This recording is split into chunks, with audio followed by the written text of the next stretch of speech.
ضلع خیبر باڑہ بارکم بارخیل کې د دربان فاونډیشن له طرفه په غریب خاندانو او په بې سهاره یتیم ماشومانو د رمضان پیکیج وویشلی شو چې پکې دوړه، غوړي، دالونه او چینی شامل دي. څه نوم لري؟ عطاالله. دلته څه لرغلی؟ فاونډیشن لا. دا فاونډیشن لا څنګه ته پته وه دلته څه میلوي؟ دوړه او غریبانو خلکو له میلوي. پلور به دې روغلی وی؟ پلور به نشته، مړ دی.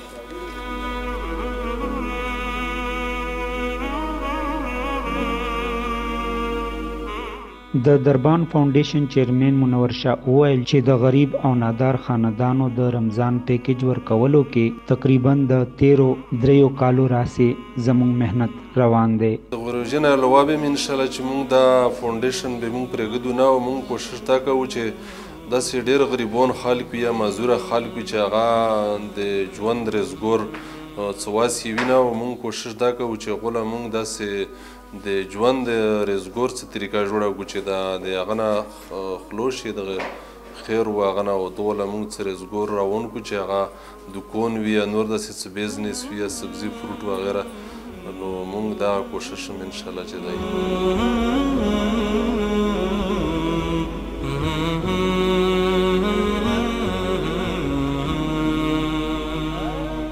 چیرمن پښتوټین ته مزید خپلو خبرو کې وویل چې دربان فاونډیشن له طرفه مستحقین کونډو او یتیمانانو دپاره رمضان پیکیج د فاونډیشن څخه کړی شوی سروې په اصولو ورکړل کیږي.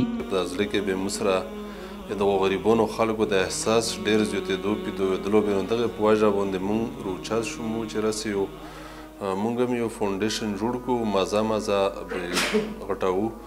نو موږ چې د غریبانو، یتیمانو، کونډو دغو خلکو سره موږ مدد و منډه ترړه کوو. په روژې په سر کې موږ یو 14-15 کسونو را نغد پیمنټ کړی او اوس یو 23-24 تقریبا دا پیکیجونه موږ اوس د فوډ په هغه کې شکل کې ورکوو او موږ کوشش کوو نورم چې که د ځینو خلکو سره موږ رابطې هم شوي دي که موږ سره داسې چا لږ نور کومک وکړو نو په دا روژه اختره پورې کوشش کوو که چله کپړو طریقه هم جوړه کړه، بوټ شوټ طریقه هم جوړه کړله او یا نور داسې فوډ پیکیج شوی نو کوشش موږ نور هم کوو انشاءالله لګیا یو.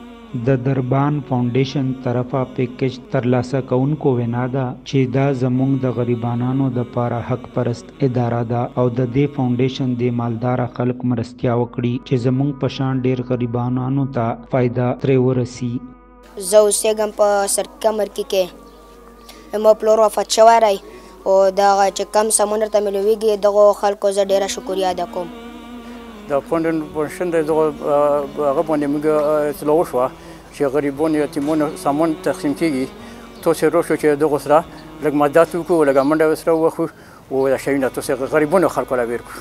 و څنګه مطمئن یو تنه؟ بالکل په مطمئن یو، دا بالکل د غریبو خلکو مددګار دي او د غریبو خلکو سره ډېره مکمله منډه واخلي.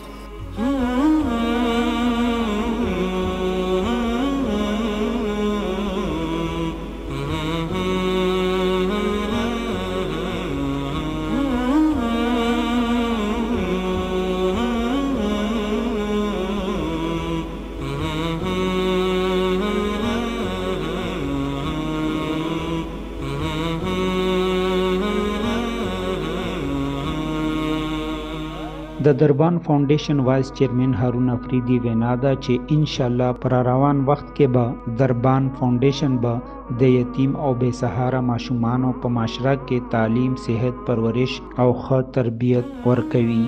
الحمدلله د کونکمبر دربان فاونډیشن د څو کلونو په علاقه کې هلې ځلې خیر ښېګړې د یتیمانو د غریبانو دپاره کار کوي. انشاءالله د روژې نه بعد موږ یو دا طریقه کار دی چې کم په علاقه کې غریب، بېوسه، بېدرده، نشهیان کم خلک دي دغه شونې چې هغو کور ژوند نشته، انشاءالله موږ به هغو دپاره د کور بندوبست کوو او ډېرو خلکو موږ سره چې څومره ډونیشن کړی دی د سعودي نه شوی دی، د دوبۍ نه شوی دی، دلته ډاکټر حضرت کړی، د کندرونو ورسره کړی، موږ دغو ټولو ډېر ممنون او مشکور یو. مخیر حضرت نه غوښتنه کوو چې د کونکم برخیل ډېر یتیمان دي، ډېر بېوسه بېدرده خلک دي، ډېر بېروزګاره خلک دي، دغو دپاره دربان فاونډیشن باقاعده دغه څه تاسو مرسته وکړو. انشاءالله تاسو روپۍ چې څه امانتونه وي، څه شی وي دا باقاعده چې کوم دي دوی له رسېږي او په صحیح طریقه په صحیح خلکو باندې استعمالیږي.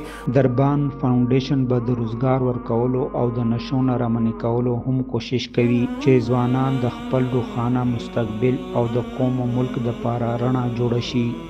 امین افریدي، پښتو ټیم، باړه، ضلع خیبر.